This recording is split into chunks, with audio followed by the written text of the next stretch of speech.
Kung magsuswimming ka at ang pangit ng hita mo, kagaya ko, daming peklat, maitim, gamitin natin to. Hindi lang sa hita, pati sa braso kong pangit. Ayan, kita nyo, oh. And then, ayan na, nakita nyo yung aking legs. Ayan yung pagkakaiba. Ito yung nilalagyan ko. At yung isa yung wala pa. Tingnan nyo, ang ganda. Gusto ko yung mga sunscreen na merong white cast. Naku, pasensya na sa mga ayaw na may white cast. Dati ang gamit ko yung Derm Plus.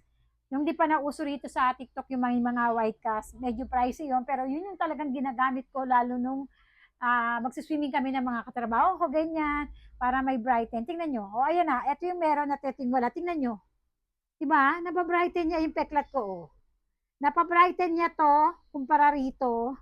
Ang ganda niya, lalo sa personal, mas mag-glowy siya. Sa braso naman, maglalagay tayo. Ito yung dalawang braso ko.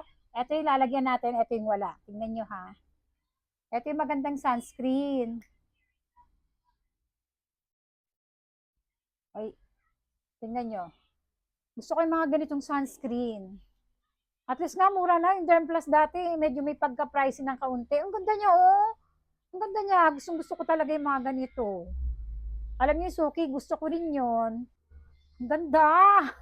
Parang ang puti kong tingnan dito. O, tingnan niya. O, diba? Ito yung merong sunscreen. Ito yung wala. Diba? Mas nag-bright to kung kukumpara rito.